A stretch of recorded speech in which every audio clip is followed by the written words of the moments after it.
जय माता दी।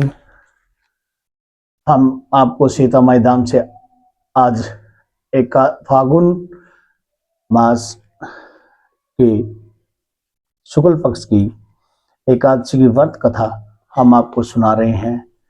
जय माता की, जय माँ जगत जननी की, जय विष्णु भगवान की जय। जय। अर्थ आमल की एकादशी का महत्व। माता जी बोले, हे वशिष्ठ जी, यदि आप इस पर प्रसन्न है तो व्रत की कथा कहो जिससे मेरा कल्याण हो। वशिष्ठ जी बोले, हे राजन, सब व्रतों से उत्तम और अंत में मोक्ष देने वाला आलम की एकादशी का वर्णन करता हूँ। यह फागुन मास के शुक्ल पक्ष में होती है। इस व्रत का पुण्य 1000 गोदान के फल के बराबर है। मैं आपसे एक पौराणिक कथा कहता हूँ। एक वैदिक नामक नगर में ब्राह्मण, वैश्य, क्षत्रिय, शूद्र चारों वर्ण आनंद पूर्वक रहते थे। उस नगर में चैत्ररथ नामक चंद्रवंशी राजा था। वह महाविद्वान तथा धार्मिक था। वहां के निवासी वृद्ध से बालक प्रत्येक व्रत एकादशी का व्रत करते थे। एक समय फागुन मास के शुक्ल पक्ष को आलम नामक एकादशी आई। उस दिन राजा से प्रजा तक, वृद्ध से बालक तक, सबने बड़े उत्साह से एकादशी का व्रत किया। राजा अपनी प्रजा के साथ मंदिर में जाकर पूर्ण कुंभ स्थापित करके तथा दीप, धूप, नैवेद्य, पंचरत्न, शतर आदि से दाती का पूजन करने लगे। ये सब दाती की इस प्रकार प्रस्तुति करने लगे, हे दाती, तुम ब्रह्मा स्वरूप हो, तुम ब्रह्मा जी द्वारा उत्पन्न हो और सारे पापों को नष्ट करने वाली हो। तुमको नमस्कार, बार बार प्रणाम। अब तुम अंधेरंत स्वीकार करो, तुम ही श्री रामचंद्र जी द्वारा सम्मानित हो, तुम ही श्री राम भगवान द्वारा सम्मानित हो। मैं आपकी प्रार्थना करता हूँ, मेरे समस्त पापों को हरण करो। उस देवालय में रात्रि को सबने जागरण किया। रात्रि के समय उस जगह एक बहेलिया आया। वह महा पापी तथा दुष्चारी था। वह भूखा प्यासा था। उस जगह विष्णु भगवान की कथा एकादशी महोत्सव सुनने लगा। बहेलिया ने उस रात्रि को अन्य लोगों के साथ जाकर व्यतीत किया। प्रातःकाल होते ही सभी लोग अपने अपने घर गए। कुछ समय बीतने के पश्चात उस बहेलिया की मृत्यु हुई और उस आमक की एकादशी के व्रत तथा जागरण के प्रभाव से राजा विदुरथ के घर जन्म लिया। उसका नाम वसुरथ रखा गया।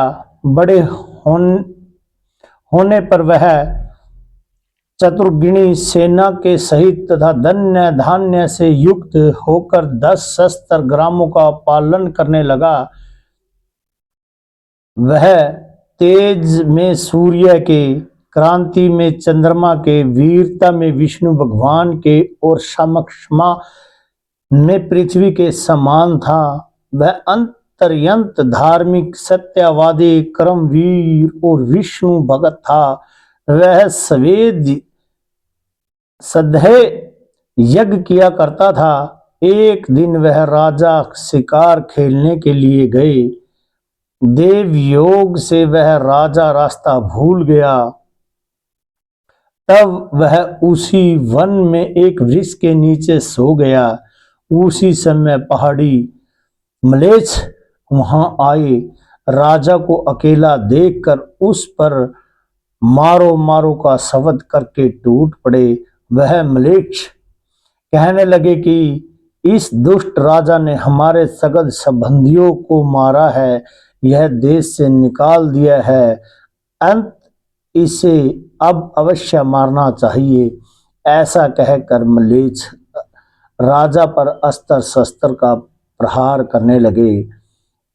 उनके अस्त्र शस्त्र राजा के प्रहार पर गिरते ही नष्ट हो जाते और पुष्पों के समान प्रतीक होते।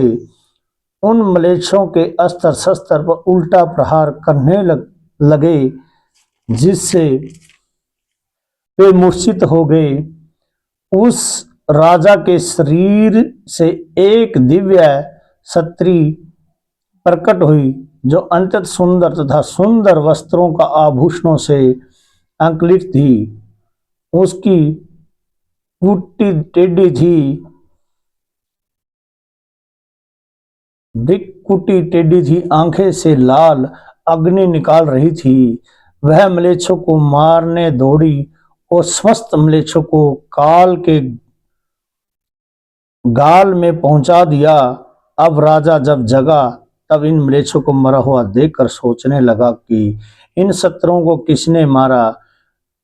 जब वह राजा ऐसा विचार कर रहा था, तब ही एक आकाशवाणी हुई और कहने लगी, हे राजन, इस संसार में तेरी विष्णु भगवान के अतिरिक्त कौन रक्षा कर सकता है।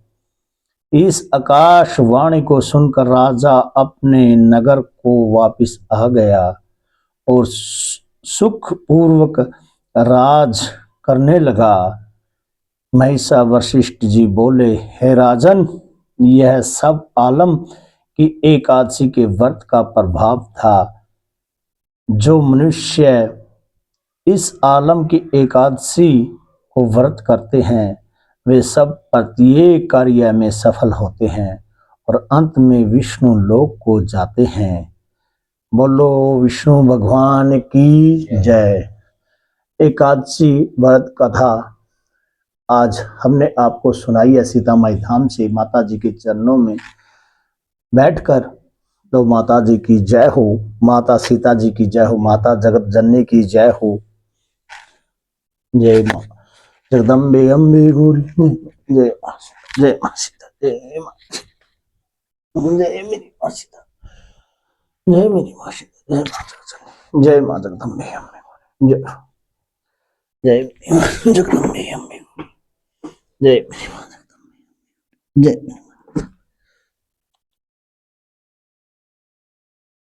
सीता माई धाम की जय।